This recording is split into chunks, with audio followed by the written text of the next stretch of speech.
Wilayah negara pada dasarnya meliputi 3, yaitu wilayah daratan, lautan, dan udara. Namun, pada video ini lebih difokuskan pada wilayah laut, yaitu khususnya rezim wilayah laut.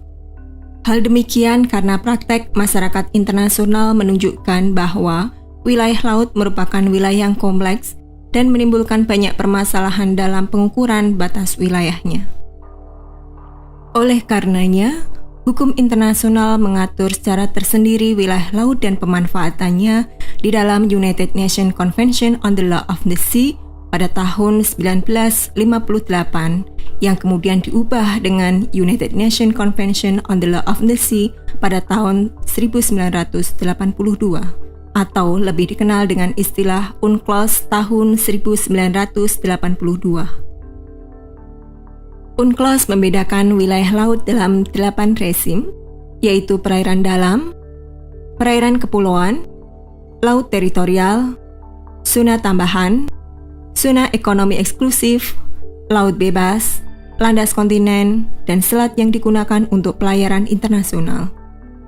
Berdasarkan UNCLOS, dasar untuk mengukur lebar masing-masing wilayah laut tersebut adalah garis pangkal, yaitu garis yang ditarik pada pantai pada waktu air laut surut. Sebuah negara dimungkinkan menggunakan 3 jenis garis pangkal yang meliputi garis pangkal normal, garis pangkal lurus, dan garis pangkal kepulauan. Garis pangkal normal dijelaskan di dalam pasal 5 UNCLOS. Garis pangkal normal merupakan garis pangkal yang ditarik pada pantai pada waktu air laut surut dengan mengikuti lekukan-lekukan pantai.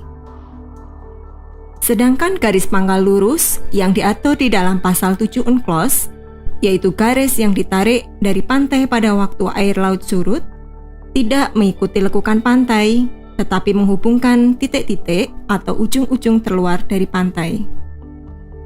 Garis pangkal ini bisa diterapkan jika garis pantai benar-benar menikung atau menjorok dan memotong ke dalam, atau jika terdapat pulau tepi di sepanjang pantai yang tersebar di sekitar garis pantai. Dan garis pangkal kepulauan, sebagaimana dijelaskan di dalam pasal 47 UNCLOS, adalah garis yang ditarik dengan menghubungkan titik-titik terluar pulau-pulau atau karang kering terluar dari kepulauan suatu negara. Garis pangkal kepulauan ini hanya bisa dipakai oleh negara kepulauan seperti Indonesia dan Filipina. Sedangkan negara pantai seperti Malaysia tidak boleh menggunakan garis pangkal kepulauan untuk mengukur lebar wilayah lautnya. Negara-negara tersebut hanya boleh menggunakan garis pangkal normal atau garis pangkal lurus sesuai dengan karakteristik wilayahnya. Adapun penjelasan dari masing-masing rezim wilayah laut berdasarkan UNCLOS tahun 1982 adalah sebagai berikut. Pertama, perairan dalam. Perairan dalam diatur di dalam pasal 8 UNCLOS. Perairan ini juga dikenal dengan istilah perairan nasional atau interior. Perairan pedalaman adalah perairan yang terletak pada sisi darat dari garis pangkal yang digunakan untuk mengukur laut teritorial. Salah satu contoh dari perairan pedalaman adalah Teluk. Pada wilayah ini, berlaku kedaulatan penuh dari negara yang berpantai atau full sovereignty. Kedua adalah perairan kepulauan. Perairan kepulauan dijelaskan di dalam pasal 49 UNCLOS, yaitu perairan yang berada pada sisi dalam garis pangkal untuk mengukur laut teritorial tanpa memperhatikan kedalaman dan jaraknya pada pantai, asalkan karakteristik wilayah negara tersebut adalah negara kepulauan.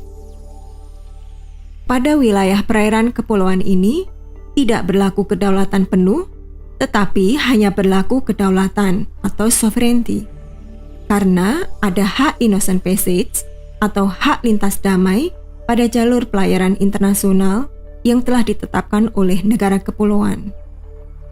Indonesia telah menetapkan alur laut kepulauan Indonesia atau ALKI pada 3 titik sebagaimana terlihat pada gambar berikut. 3. Laut teritorial.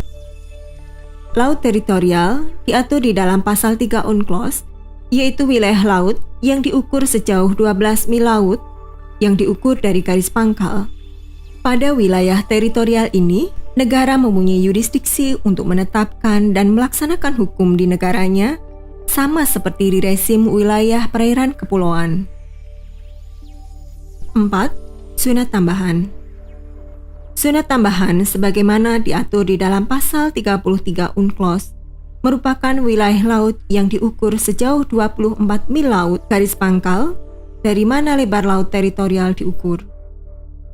Berbeda dengan laut teritorial dan perairan kepulauan, di zona tambahan tidak berlaku kedaulatan lagi, tetapi hanya berlaku hak berdaulat atau sovereign right bagi negara yang berpantai. Di wilayah zona tambahan ini, negara pantai hanya memiliki kedaulatan terbatas hanya untuk penegakan hukum keimigrasian, fiskal, dan saniter. 5. Zona ekonomi eksklusif. Zona ekonomi eksklusif sebagaimana dijelaskan pada pasal 57 UNCLOS merupakan suatu daerah di luar laut teritorial yang lebarnya tidak boleh melebihi 200 mil diukur dari garis pangkal yang digunakan untuk mengukur laut teritorial.